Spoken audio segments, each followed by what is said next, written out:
So welcome to the session today.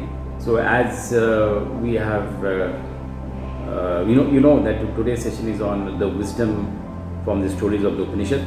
Now, there are a lot of methods in teaching, a lot of abstract and aphoristic way of explaining the truths to the disciples during ancient times. And it was actually seen our rishis in those times, they had a profound knowledge, and I consider the rishis and the sages as the scientists, and they never had any instrument, but definitely they had a powerful contemplative mind where they could go within and grasp the abstract matter and could tell to the disciples. And so one of the method was through the parables and through the stories, and these stories are no ordinary stories, and definitely they do convey a lot of profound truth. And if you gloss through all the Upanishads, especially the 11 principal Upanishads, you will find stories, and they're all in the form of a dialogue. And somehow I got very attracted to the rishis, and I was just contemplating that almost 4,000, 5,000 years back, when we never had any instruments and any laboratories, what made these people to be so deep and getting into such a deep matter of our existence and reality. Today, almost last 10, 15 years or even little bit before that, physics, especially the natural sciences, are trying to delve into the matter, what exactly is the reality. And especially physics is coming to very close to the truth that whatever our rishis have said is the truth, and that is the principle of oneness, that is non-duality. So today, non-duality as a subject is very, very prominent, and you will find lots of programs on television, and a lot of journals are being written. A lot of scientists all across the globe are writing on that, exploring on that, and that. So when I actually get into the non-duality, that is oneness, I find that our rishis has already done so many work actually, and the language is different. Today's language is physics, so you're talking about subatomic particles and quantum nature of the reality, appearance and reality. But our rishis were far advanced, and each and every shlokas or the mantras talks about it. So I'll not get into the shlokas one by one, but probably we can as we advance in our sessions. But definitely to make it much more easier and much more understandable, we'll try to make the things easy to convey and understand. So first, I'll talk something from the Ken Upanishad. The word Ken actually means it is but it is by whom, okay? And there is always a questioning, and the method that is being applied in Ken Upanishad, or even in most of the Upanishad, is a dialogue. There's always a dialogue between the disciple and the rishis.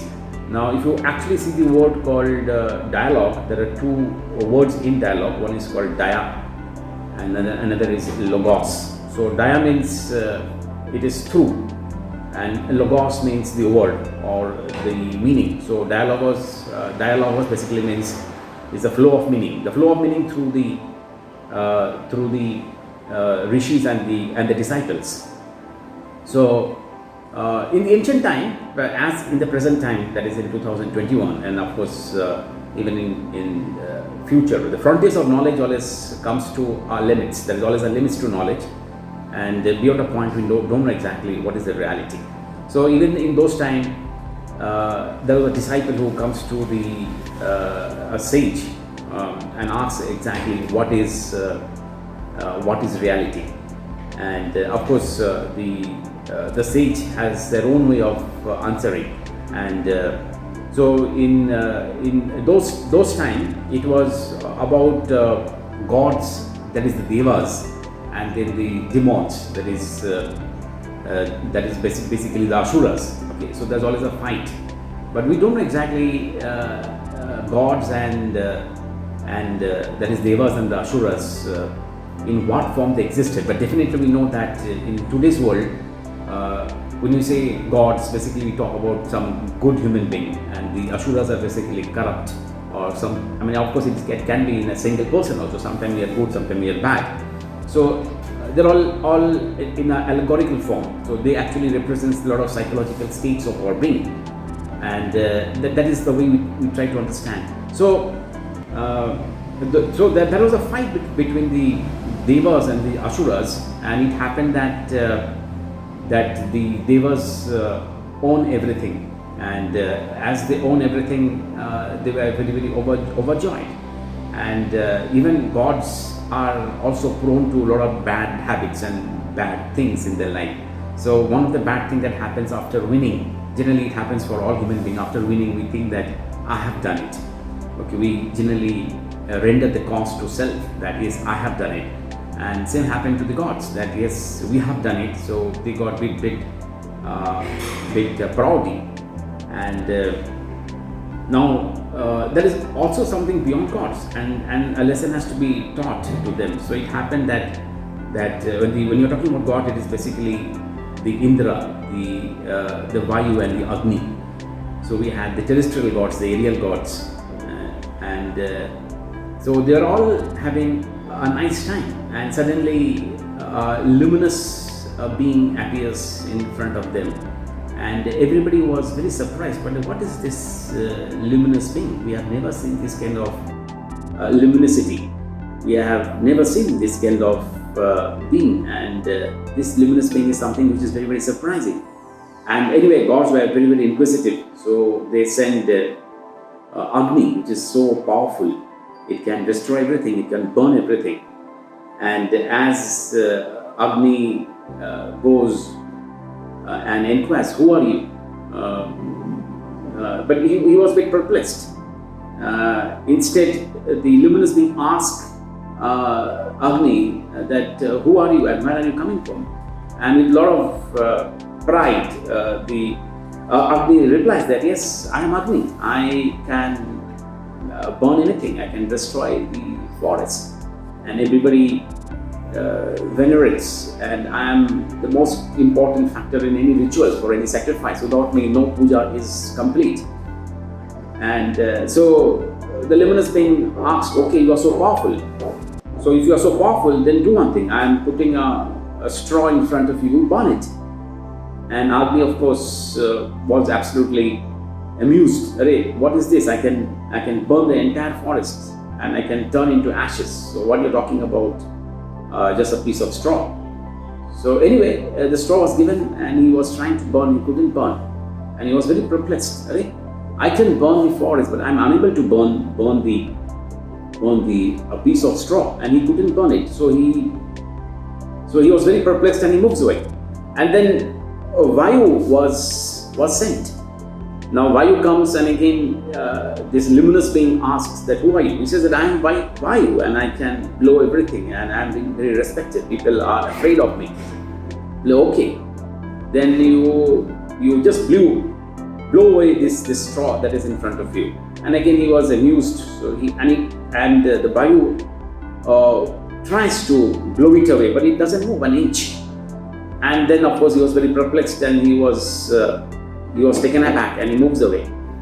And then of course Indra, that is of course he is the leader of the gods. So he was again perplexed. So, and he had to go, because he understood that Agni was perplexed and he couldn't do anything, and the Vayu was perplexed and he couldn't do anything. So let me understand actually. Now you all know that Indra is a god of senses. Now as he moves and he approaches the luminous being vanishes away. Now here the meaning has to be understood like that. How come the luminous being actually vanishes? Okay, I'll come to that. And then what happens is all the three gods were perplexed, and then Uma comes. And Uma, of course, explains that this luminous thing is no other than the consciousness, the ground of all being. And because of all these things, everything happens. So when you think that you're all great and everything is all powerful, it is not so. So beyond all so-called powerful things, whether it is Agni, Vayu, or even Indra, the leaders of gods, there is something which is actually ruling everything. Now, generally, let's understand the wisdom from this small story. Now, we generally think that many things are happening because of certain causes. Generally, that is called as a causality. That is cause and effect. So, for every effect, there is a cause. But generally, it happens that there's an element of something which is beyond our appearances. So, there is something beyond what actually is happening. Now, what that is happening has to be understood. And Ken Upanishad is trying to make this particular point that there is something which your eyes cannot see. There is something which your ears cannot hear. There is not something where your speech can really express, but there is something which is a power which gives power to all this our senses. So Indra is the god of senses, and as the sensory being comes to the consciousness actually goes away. So here one has to really understand that to get the meaning from the Upanishad, one has to make the body fit to get this particular knowledge. When I say fit, it is not fitness in terms of coming from a gym and doing a lot of fitness exercises. When I say fit, it is talking about sama, dama, uparati, titiksha, shraddha, and samadhan. Okay, sama, control of the mind. Then dama is the control of senses. Okay, we are trying to have a lot of forbearances. Now, once we develop our senses and our qualities from inside, then we are psychologically fit and we are physically fit to understand the nuances, the very subtle knowledge of everything. Now, this Ken Upanishad is one of the most profound of Upanishad among all the Upanishad, because it questions the very reality of existence as it exists. Okay, so na tatra chakshu gacchati navak. So it is talking about neither the eye, neither the ear is able to decipher. It is something which is behind the ear and behind the eye and behind the speech that makes everything to really function. We think that I have done it. Now that is basically the ego. Okay, ego, generally we tend to get on the ego that I have done it, I have achieved it. But there is something, a force that is operating that makes us to understand that yes, that is because of that is happening. And so this particular story makes us to get much more humble, that when I say I have done it, then of course we think that it is me and it is I and it is mine. But we don't understand there is higher power that is actually operating. So I have read somewhere that ego is, anybody who has an ego, it is something like if you expand ego, it goes like this, that edge God out.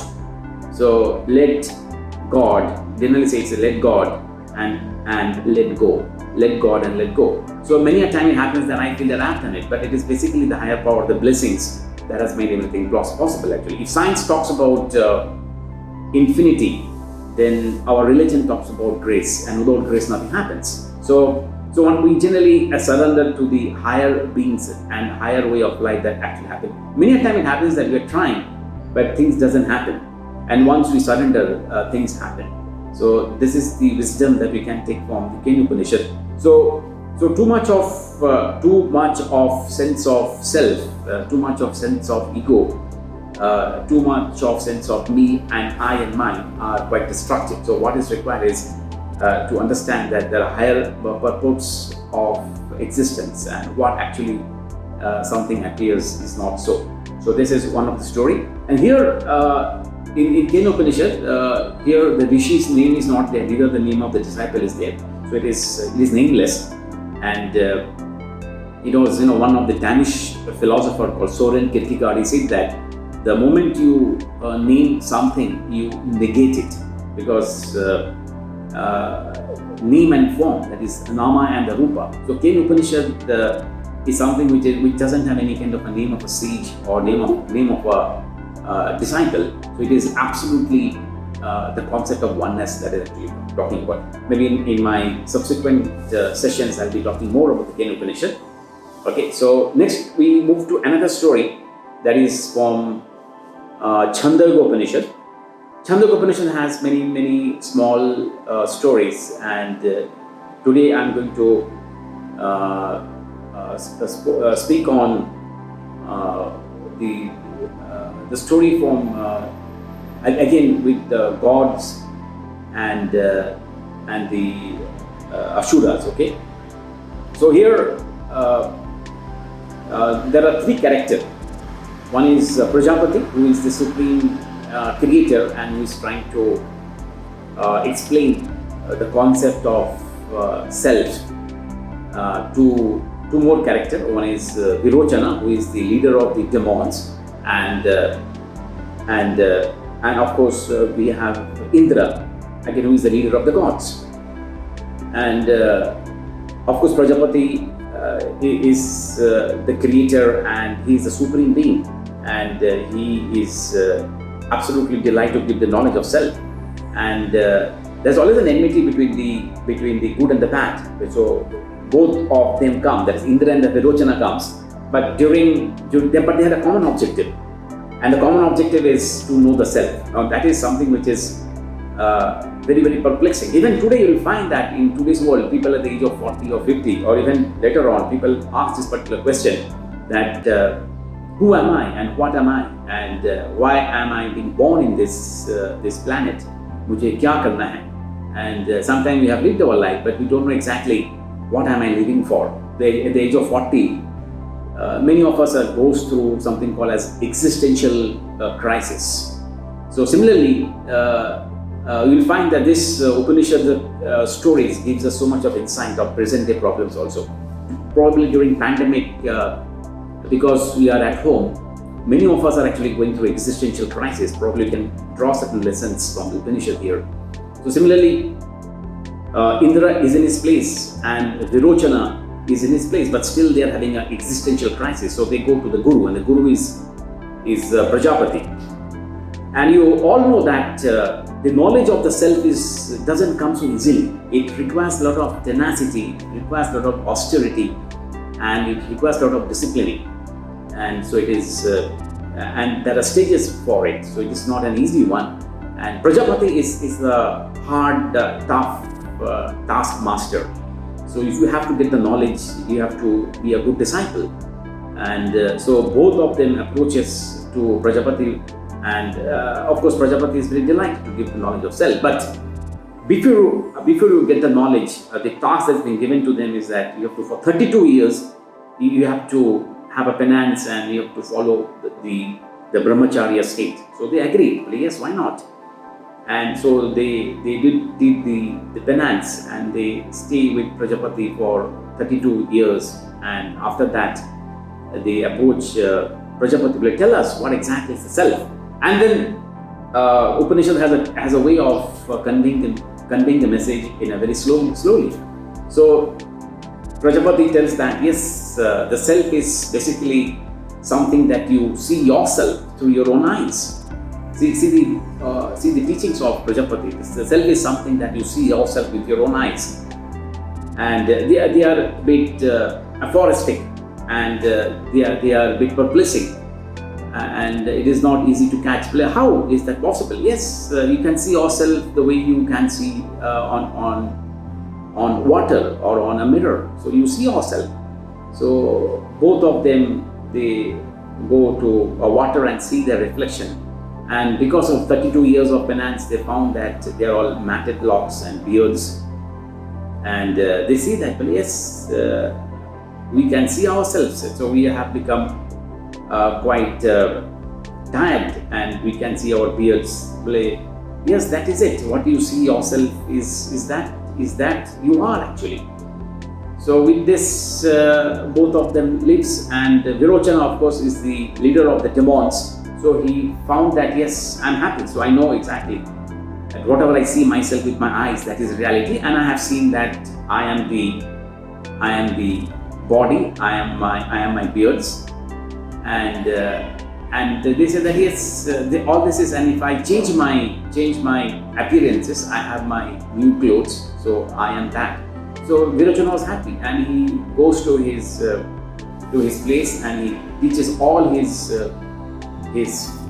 fellow men that ultimately you're all body and you're all yourself. That is self. And so he got the teachings, but he couldn't really interpret the meaning properly. So, and he gave the wrong teachings to his fellow men. But for Indra was sattvic, and he was very, very curious. He also goes to his abode, but he was a bit disturbed. Well, are ऐसा कैसे हो सकता है that I am body? How come that Prajapati can give this knowledge? So he again comes back to Prajapati, and he says that yes, you say that everything is body, that everything is what I see with my own eyes, but I am more than that. But I am being a bit confused. Can you explain me further? And can you tell me exactly what is self? And then Prajapati understands that Indra is into the twilight of his consciousness, and he is more hunger for knowledge. But again, Prajapati is a tough task master. He's not going to give the knowledge so easily, but he says that yes, I can give you, but for that you have to stay here for another 32 years. And of course Indra accepts that, and of course Indra carries on. So after 32 years, it is again Prajapati tells that yes, you are not your body. You are beyond your body, and your body is just something which is there with you. But of course, you don't change with your body, and your eyes can have a problem, but you don't have a problem. You may have certain pain, but yourself is beyond that particular pain. So you have a certain problem in your body, but you are beyond that pain and beyond those afflictions. So he was trying to give the real message that the self is the core, and the self is something which is beyond the sensory patterns. Generally, human beings tend to equate and put a lot of attributes to the self with our sensory organs. So with his speech and with our thoughts, or sometimes with our feelings, or with our seeing, and sometimes with our touch and everything. So we think that we are all our sensory beings. So in this case, Prajapati is explaining that you are not all these things, you are beyond that. So he was satisfied to some extent, and Indra goes away. But again, Indra had a problem. He says that in my dreaming self, something happens that I get confused. That yes, I understand that I am not my body, I am not my personality, I am not my sense organs, but there is something is there in the self which is disturbing me, and I am not understanding. So he again comes back to Prajapati, and then Prajapati again is a hard, tough taskmaster, and then Prajapati again explains that to know further you have to stay with me for another 32 years. Now try to understand. So 32 plus 32 plus 32. Okay, so it is 96 actually. So again here Indra accepts that, and again he comes, and then again Prajapati explains that you are not your senses and you are not your body, but you have a 3 states that is there explained in the Mandukya Upanishad. And these 3 states are we have waking state, we have a dreaming state, okay, and we have deep sleep state, and the 4th state is called the Turiya. Now this is a very important point here. That is our states of our being every day. We go through our states of being every day. The first state of being is waking state. Like now, we are all awake. I am delivering the lecture. You are all listening to me. So we are awake for almost 12 hours, 16 hours, or even more. And then we go into a sleep state for at least for 7 hours or 8 hours. And then of course, in our sleep state, we are also into a dreaming state. And these are all states of your being.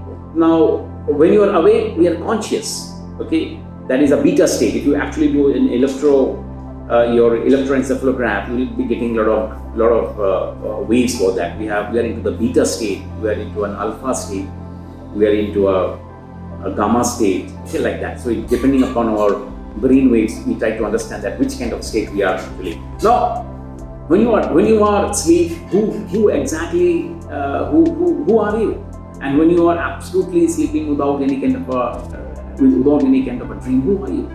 So you are just a lump of a being, and that being is a consciousness, and you are totally detached from our body, don't it? And in that particular state, our body can fly, our body can jump, but actually we don't jump. We are all sleeping. We are having a restful sleep, and sometimes it happens that when you are having a sleep, you don't have a dream also. Sapna bhi nahi aata hai. And what happens when you get up in the morning, you think that I had a fantastic sleep.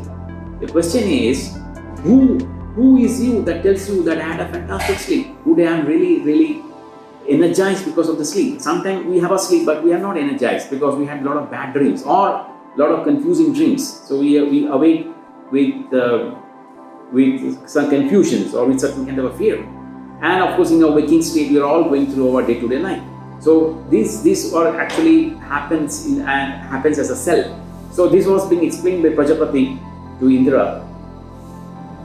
And of course, but this states of our beings, does it confines our understanding about ourselves? Are we the self, the way we understand? And again, Indra leaves for his abode, but again he was disturbed actually. And again he comes back. And again he comes back to Prajapati, and then Prajapati understands that I think this is the real student, he has to be given.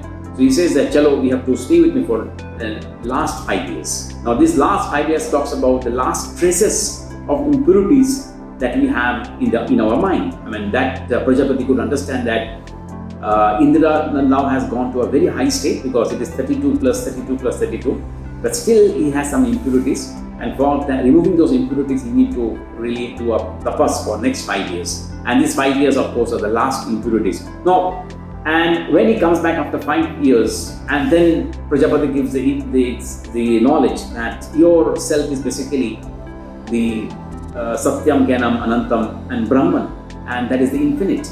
And that is something which is the ground of all our being, and that is Swarupa Lakshana, and that is Jyotishman, that is a luminosity, that is absolutely always enlightened, and you need to just get in touch with that. What is that? Is something that is always with you. It is aparoksha anubhuti. Okay, so generally we try to understand a lot of things from our pratyaksha, that is our perception. Okay, we try to get a lot of things from our intuition. Okay, so it is either we get it through the pratyaksha, and or we are trying to understand everything from as aparokshanavati. I am very convinced that I am the self. Now that is something which is very difficult to get. In Kenya Upanishad also says that those who knows something, probably they don't know, and those who don't know, probably they know something. So see, this is not very aphoristic. ऐसा कैसे हो सकता है? जिसको मालूम नहीं है, उसको मालूम है, जिसको मालूम है, उसको मालूम नहीं है. They're very confusing. And even Kenya Upanishad in one of the slokas says that that you are going through a lot of inquiry, and you are going through a lot of inquiry, you are being confused, but sometimes it happens that in a second there's a flash, and that flash gives you that yes, I am that, and then in that particular being you know that yes, I'm enlightened. Now this happens. So generally totally Indra stays with Prajapati for 101 years. Now that basically speaks about the kind of penance, the kind of tapas, the kind of maturity, the kind of austerity, the kind of patience is required to understand the higher knowledge of ourselves. So this 32 plus 32 plus 32 plus 5 talks about that, about the earnestness of Indra to understand what is self. Okay, maybe in the today's 2021, if I have to really take the 5,000 years Upanishadic story in today's life, I would say what is required is a lot of patience, and what is required is a lot of inquiry. And if we don't have the inquiry, we don't understand. So the lesson from Chandogya Upanishad, especially with this Virochana, Prajapati and Indira, we can probably appreciate the stance and the command of Indira, that he was not letting go. So if I have a doubt, I need to really work on my doubt. I need to go to my guru and I really need to clarify. And the guru is also not giving the answer just like that. Well, you have to stay with me for 32 years. And then he's giving it partly because he's preparing. So we cannot get it. Again, Upanishad says that, yes, sometimes it may happen that we are working on it and on a flash of second we get it. So anything is possible. Sometimes with time we get it, and sometimes we just get it on any particular second. So Swami Vivekananda made a very profound statement. He said that infinite patience gives you immediate results. Now really contemplate on this thing. Infinite patience gives you immediate results. Sometimes we try, we don't get results, and sometimes it happens that everything is happening, everything is falling in place. But everything is falling in place because probably God is testing you. So it happens that तप जो है, तप हम लोग जो तपते जो, ये तप जब तभी होता है जब आपको को results नहीं मिलते. Sometimes it happens, many of the people, they come and they ask that, अरे इतना मेहनत किया, इतना कुछ भी नहीं हुआ. Now try to always understand that if you are working and not getting results, it is basically means that how I interpret is you are burning all your karmas. शायद यही लिखा था. तो भगवान तू जैसा रखेगा मुझे, मैं ऐसे ही रहूंगा actually. So if I work hard, if I don't get results, it is okay because I am burning my karmas. And वो तप है. And the question here comes to titiksha, that's called forbearance. So I don't get pent up, I don't get into anxiety because I know that there is a cause that I'm working, and the process I am actually refining myself. So here the wisdom from this Chandogya Upanishad, especially the dialogue with Prajapati and Indra, is all about purifying yourself. So 101 here is basically a number, but actually it talks about purifying yourself. So so when you are talking about 101, it is talking about, for in this case of Chandogya Upanishad, it is all about talking about patience. So 101 saal Indra investigate to understand what is self-knowledge. The question here is that can we invest our time properly and understand that to get the self-knowledge is not an easy. So if Indra has given 101 here, probably of course we can give at least few years or a few hours in everyday's lifetime to understand that what is the reality. So appearance and reality. So here we will understand that Indra was an earnest student, Virochana was not. He was okay with the reflection of his self, that is the body, on water, and he sees that yes, self is everything, and he was satisfied. So once I'm satisfied, everything is done. Whereas in the case of Indra, he was not satisfied. He was actually taking it through, and he was coming back. And coming back was not an easy. So 32 years, and he has given 101. So patience paid actually.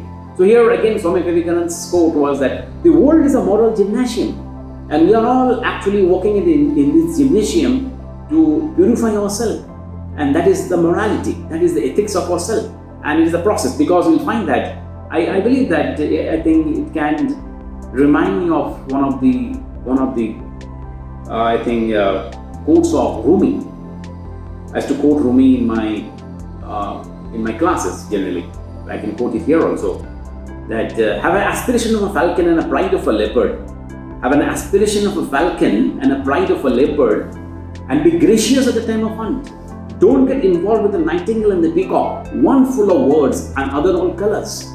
Now this nightingale and the peacock is basically all the temptations of life. We get tempted, with nightingale and the peacock, one full of words and other all colors. So have an aspiration of a falcon and a pride of a leopard, and be gracious at the time of hunt. Now we are gracious, that means it's a forbearance, titiksha. Don't get involved with the nightingale and the peacock, one full of words and all other colors actually. Now here Indra was absolutely, of course we have a lot of stories about Indra, but in this case of the Chandogya Upanishad, it talks about titiksha, forbearance, and he has given 101 years actually. So the wisdom from this Chandogya Upanishad is that patience pays, questioning pays, and truth comes to us in staggered way. It doesn't come in just one go. So at times it may come in one go also, but in this case, in this particular story, it has come. Okay, so this is something that we come to know from this story of Chandogya Upanishad, that is Prajapati, Virochana, and Indra.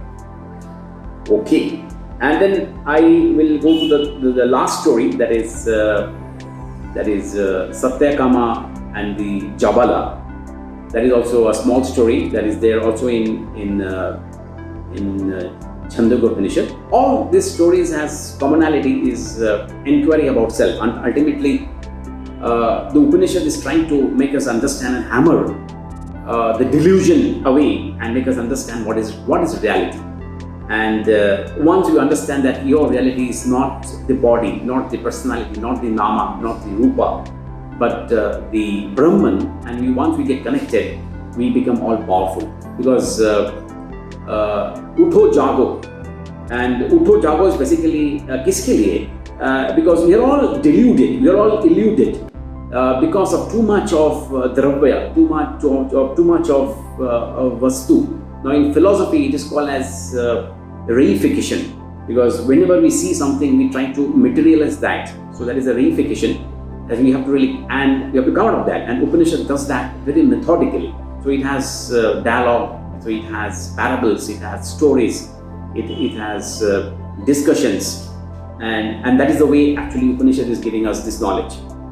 So one has to really reflect a lot and understand how Upanishad is unfolding the very reality of the self and come out from the appearances, because appearances are very, very strong. They are like strong, powerful glue that makes us to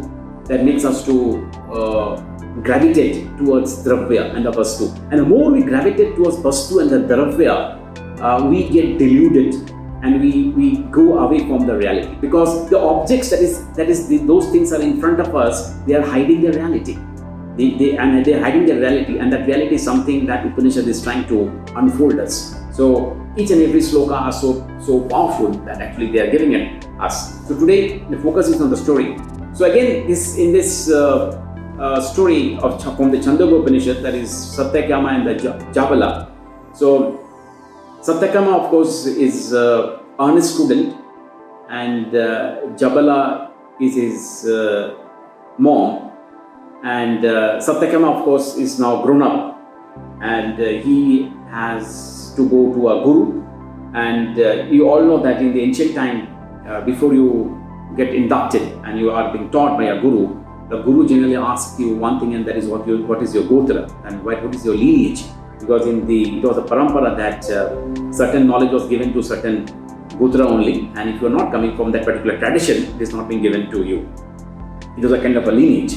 Okay, like in today's time, we have a lot of competitive exams. So today, one is being allowed to get into certain premium colleges if somebody is able to pass that entrance exam. So similarly, in those times, it was a gotra, and those gotras are basically, you can say that they're all psychological states of being. So it is all the Brahmans.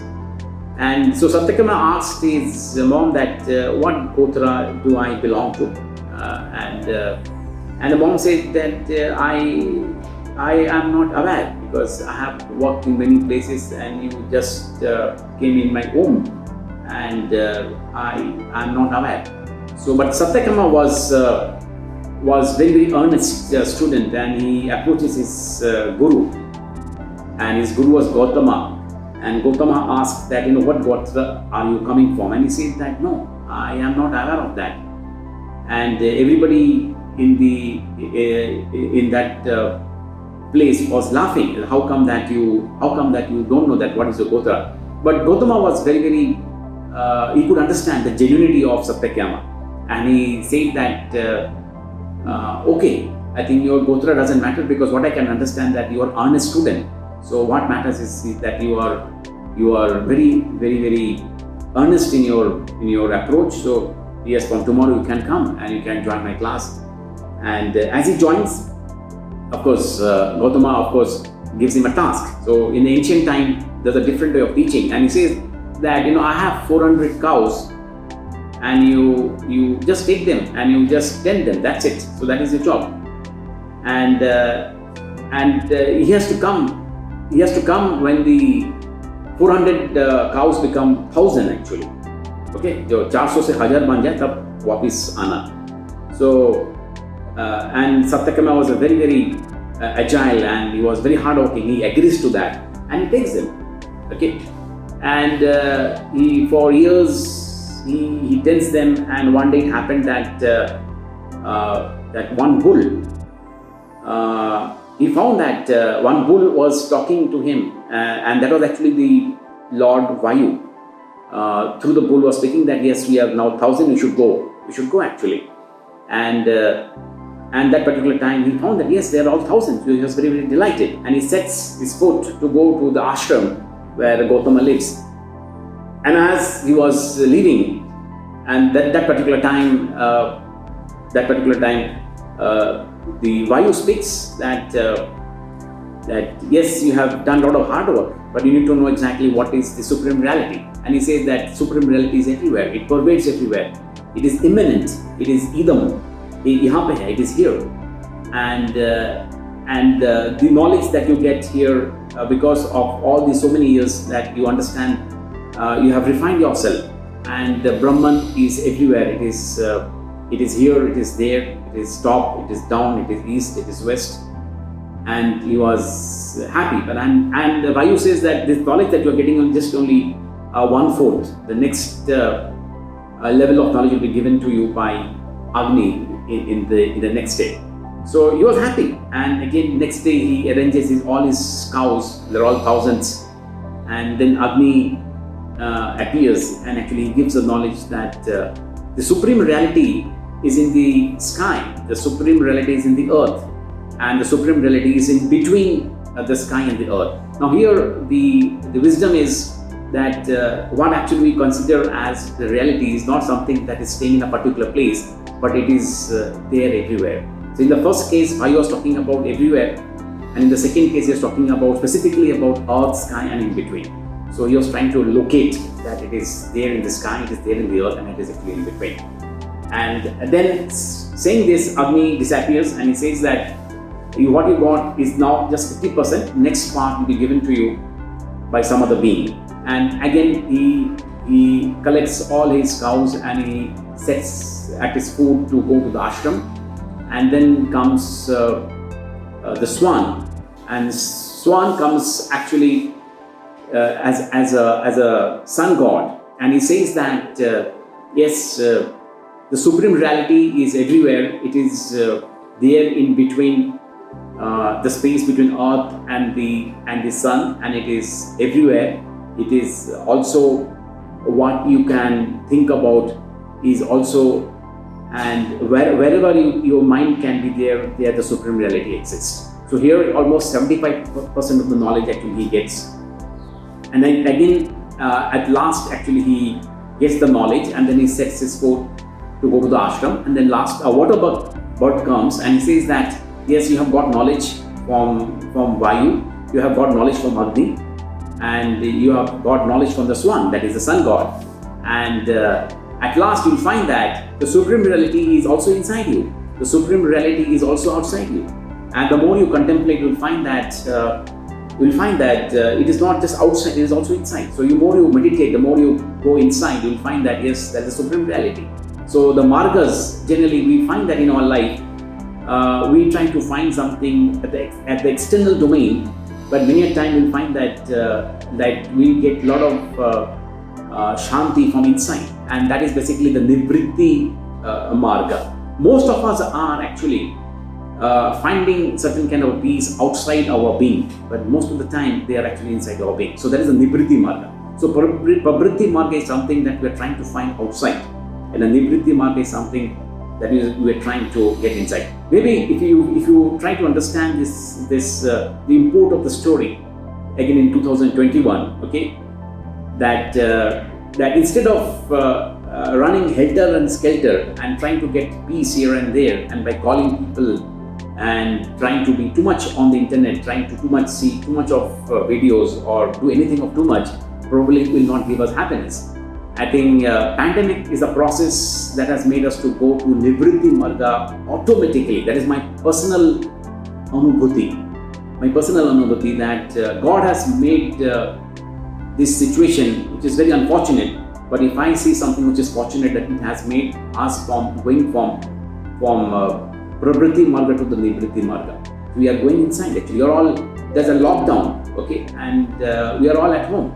Definitely, it has caused a lot of problem. But if you see from a positive domain, human beings have become much more contemplative, much more reflective.